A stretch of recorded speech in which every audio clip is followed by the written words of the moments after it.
Hello, lovely people. This week I want to talk to you about all the books that I read for the Asian Readathon in May. Dooby dooby dooby dooby dooby dooby dooby dooby dooby doo. Dooby dooby dooby dooby dooby dooby dooby dooby Sophie Vlogs. So May is Asian American and Pacific Islander Heritage Month, and it is also the month the Asian Readathon takes place. I always have a really great time taking part. I always read some amazing books, and this year was no exception. What I thought I'd do is run through the prompts and the books I read for them. I'm just going to go into it. I'm not going to waffle any further. So the first prompt for the Asian Readathon is always read a book by an Asian author. All of my books work for this, but I just assigned one to it that I wanted to talk to you about anyway, and that's Of Tales and Enigmas, short stories by Minsoo Kang. Minsoo Kang is a Korean author who I discovered through reading New Suns, which is an anthology of science and speculative fiction by authors of colour. And Minsoo Kang's short story in that was one of my favourites. So I'm so glad that I bought this. That's why I love reading these anthologies, is that you find these gems and then you go away and you read their other work and you realise that you found new favourite authors. I loved this. This was a 5-star read for me. This is a series of short stories. It's split into different sections. So there are Tales from a Lost History, Fables of the Dream World.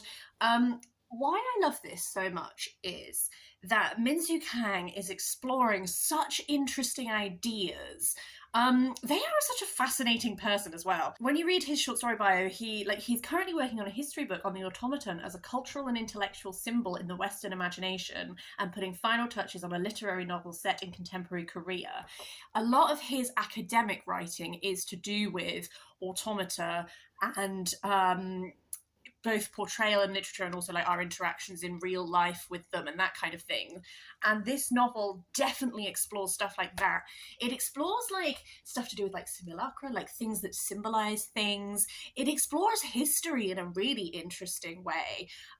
There's a lot of looking at the short story that I read of his that made me buy this collection was looking at who gets to tell history, and the sort of framing of that one was that it was like the lost history of this moment. Here's what we thought it was, and here's the truth of it. And then at the end, there's an even further twist of like, oh, well, is that even the truth? That's this marginalized perspective. But actually, what about this? What about that? And there's such interesting exploration of ideas in a way that I've never read anyone else doing. The actual writing style is not sparse, not laconic, but definitely it's not a writing style full of lots of flourish and florid prose or anything like this. It is very much like the vessel of the narrative and the vessel of the story. And I found myself absolutely captured with this. There are ideas in this that are going to stay with me so well. I'm going to reread this at some point for sure. I just think that it is doing such intriguing stuff. And the final essay in this is like a non-fiction, and it's looking at, just to get my details correct, so it's looking at partly history, partly rumor, and partly confession, the history of Gyeongbok Palace in Seoul, which is the royal residence of 15 monarchs of Korea's Joseon dynasty. And then it's like a non-fiction look at it that was written in like 1992 or something, when they were assessing what to do with the building, because it has all of this history to do with the Japanese occupation. I'm just going to read you like a little bit from the end. I believe that the Korean obsession with history is the product of a sense of victimization for the calamities of the modern period. I believe that Japan should face up to its actions during the imperial era at last and make a sincere apology and proper reparations to the surviving comfort women. I could not be further from a nationalist, and I believe that all things historical, good and bad, ought to be preserved. But as I stood before that grand view and its supposed gi flowing down to me like a great river, I could very well understand the point of demolishing the building. Perhaps I also live in two worlds at the same time to prevent myself from being driven mad by history. He has such an interesting perspective. And he has lived in lots of different countries around the world. And I just think that this view on both the non-fiction and then also this fictional worlds and concepts is just fascinating. So absolutely loved that. Great way to kick off the month. The second prompt was to read a book that had friendship between two Asian characters. I went for Not a Virgin by Nuril Basri, which is translated from the Indonesian by John H. McGlynn. I wasn't sure if this would fit the prompt when I picked it up, but actually it was perfect because friendship is such a core part of this. We follow this guy called Ricky who he overhears his parents talking about how they are thinking of kicking him out and sending him to a peasantry, which is like a strictly religious Muslim boarding school. And he is like pissy about it. So he decides that he's going to kick himself out and he's going to power move them and he's going to enroll in a peasantry before they can tell him that they want him to, which is a choice. So he feels like a massive disconnect from this family and this family life. And he also doesn't really feel very connected to his school friends or anything like that. So he moves out. And then we essentially follow him. He becomes friends with this person called Paris, and then gets involved in Indonesia's like queer scene. We end up with this little group of four. So we have Ricky, who is our main character. We have Paris, who effectively, as this book goes on, you begin to realize is a trans woman. We have Yusuf, who is Ricky's roommate at the peasantry, and he is gay. And through knowing Ricky and Paris, he sort of gets introduced to this queer scene that opens up his life. And then we have Oscar, who is Paris's half-brother, who is straight, like Ricky is straight, kind of. There's some vibes at times where you're like, oh, is there something happening here? Is there not? I don't know. But essentially this core group forms and they explore like the queer hangouts, like nightclubs. Ricky gets into modeling. It's very much just like looking at this world, but also like the joys of this world, but also like the violence and the danger that is inherent in this society when you are queer. And it's very much like slice of life. I would say this is called like an contemporary Indonesian classics. To me, this reading level is very much like a YA reading level. I think it's a really accessible book if you're wanting to get into some contemporary classics, but you primarily read YA. I think this would be a great one to pick up. And all of the characters feel very authentically young adult, like they have flaws and they have foibles, and they do grow as the novel goes on, and sometimes they are annoying. Sometimes when they're pissing each other off, you, the reader, are also like, oh my god, get it together. But that's like part of it, is they feel authentic and they feel real.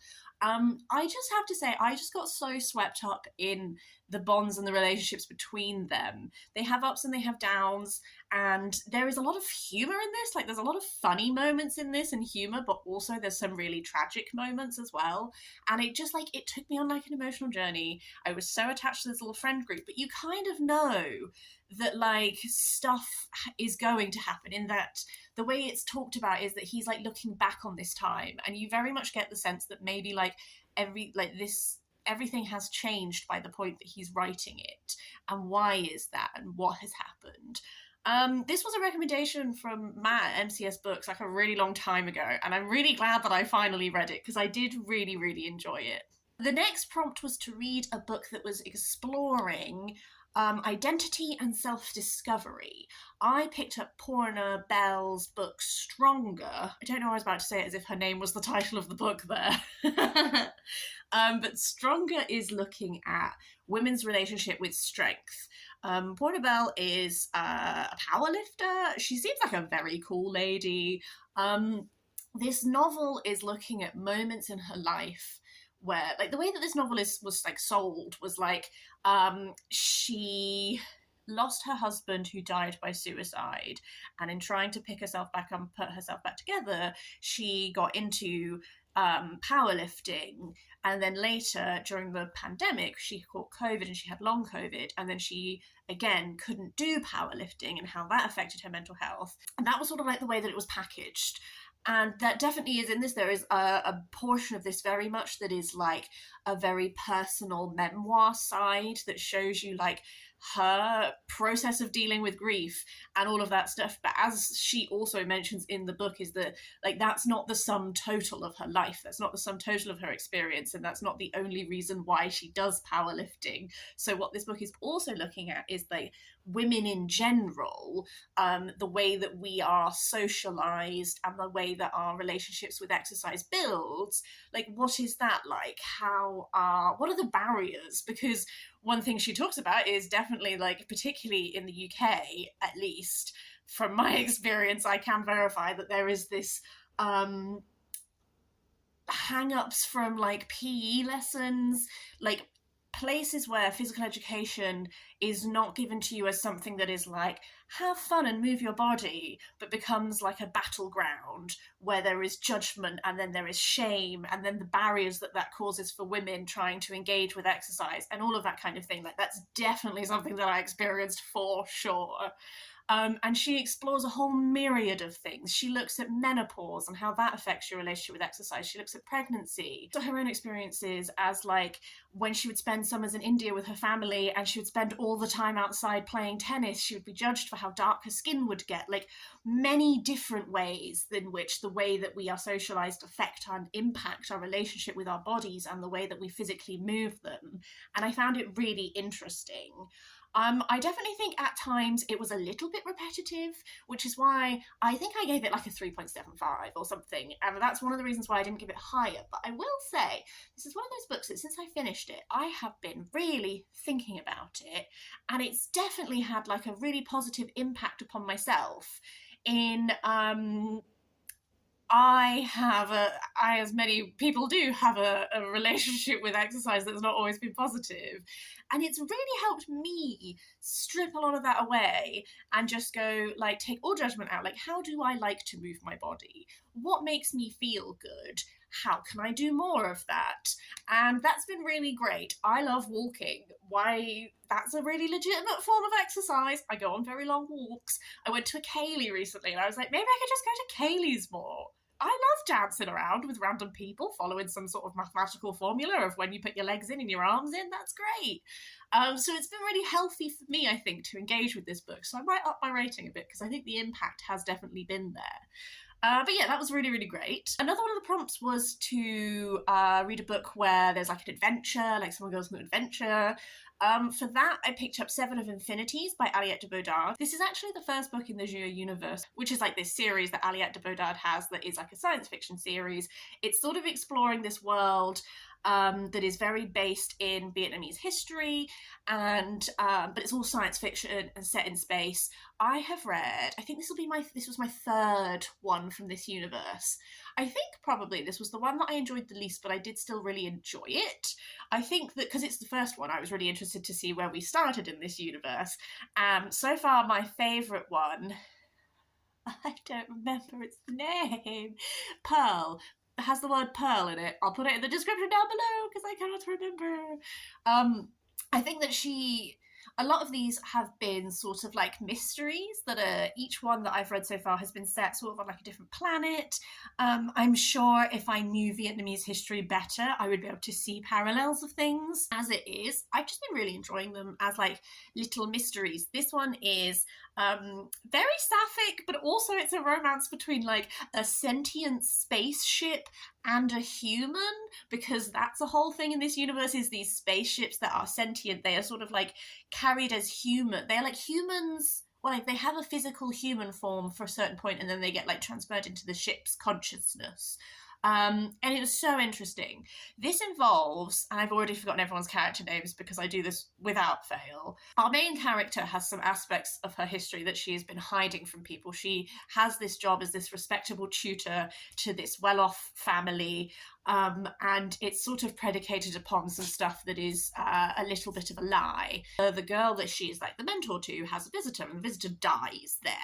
So they're sort of embroiled in this police hoo-ha, and this sentient ship decides to help them figure out what's happening. Turns out the sentient ship has some stuff that they've been hiding too. So we're trying to solve a mystery. We've got all of these like deceptions. We've got this romance brewing. Like, can the romance survive the reveals of their true identities? It was a lot of fun. I think why I liked this one slightly less than some of the others was just some of her other ones, including the one whose name I currently am blanking on. That one had some really interesting stuff to do with like technology and just the depth of the storytelling in that one like really got me, my little heart. This one is a perfectly lovely, enjoyable romp. There are some very interesting world building elements. There is the characters are fun, the characters are engaging. It was a really fun time. I will definitely be reading like the rest of this universe for sure. Aliette de Bodard is one of those authors who has just written so many things that if you have a recommendation of where I should also go next, she's got one that's called The Vanisher's Palace or something, and then she's got another one that's Fireheart Tiger. Those two are where my mind is currently interested in going next. But if you are a mega fan and you can point me in the direction of where, if there's a particular order I should read things, if there's somewhere that you're like, you have to read this one next, please do let me know, because I would love to know, because I really do want to explore all of her books in much greater depth. The final prompt was to read a book with a character who's a hot mess, famous, or eccentric. I went for the Epic of Gilgamesh, because I was like, Gilgamesh, kings are famous, he's probably a hot mess, all kings are a bit eccentric, surely. And I think, having read it, I still think it ticks those off. Technically, what I read is Myths from Mesopotamia, which is translated by Stephanie Dalley, which is a number of different writings from Mesopotamia, which is modern day Iraq mainly, although at different points in history it also went into other countries as well. To talk about Gilgamesh first, I loved it. I've seen a lot of Gilgamesh memes as a start point, and definitely like the relationship between Gilgamesh and Enkidu, like I see it, I see it. But also what I'm saying is that you could definitely interpret this as their boyfriends for sure through a modern lens, absolutely. But also, I really love this like epic where it's like these bonds are so strong that when something happens to one of them, it is like depth of grief. It makes me think of Achilles and Patroclus in the Iliad, when Achilles just absolutely cannot handle Patroclus's death. Like, it's beyond. I just that depth of emotion and like bonds between men and that kind of thing, like it gets me, it always does. But also Gilgamesh is like like that, the tale is super interesting, like where he journeys, like this search for immortality and all of that. Like I really, really enjoyed it. So I'm really pleased about that. There are other myths and stories in this as well. For example, creation, the flood. It was really interesting to get insight into like Mesopotamian mythology and that kind of thing, which was the one that I read. Hang on. Oh, with creation, the Epic of Creation. I feel like justice for Tiamat. Am I right, guys? I'm so sorry, but the Epic of Creation is like Tiamat and her husband make everyone, and then they kill her husband, and then they're surprised when she's like, I'm going to unleash bloody vengeance upon you because you killed my husband. And they're acting like she's the bad guy. I'm sorry. If I just made everyone in the entire existence and then they bumped off my life partner, I would also be angry. I would also summon demons. I would also unleash vengeance. Don't kill people if you don't want them. Like, what? I realise that's not how I'm supposed to interpret the myth of creation, but it was where my mind was at. But yeah, this was essentially really, really interesting. I really enjoyed it. I haven't read like an epic for a while, and it was a real reminder to me of why I love ancient epic, which is like depth of emotion and like grand stakes and these like founding myths and these things which have like survived for so long that we still have, and these like insights into ancient cultures and what they valued and the things that like we still value from there and all that kind of thing. It's just fantastic. I really, really enjoyed it. It was such an interesting reading experience, and also now I can understand all the Gilgamesh memes. Anyway, those are all the books that I read for the Asian Readathon. I would love to know if you've read any of them. Let me know your thoughts. what else did you read for the Asian Readathon? All of this and more. I will do a second video that is everything else that I read in May, because I also read a bunch of other stuff, but I thought let's keep this one contained because I have a tendency to waffle, so I didn't want them to get too long. But yeah, I hope that you had a lovely May. I'm sure by the time this goes up, we're going to be like mid to late June, so I hope that one's been good as well. I will see you next time, hopefully for the second part, depending on when I have time to film. It might not be for a while because I'm about to be quite busy. But yeah, have the sweetest, loveliest of days. I will see you next time for something different. Have a nice time.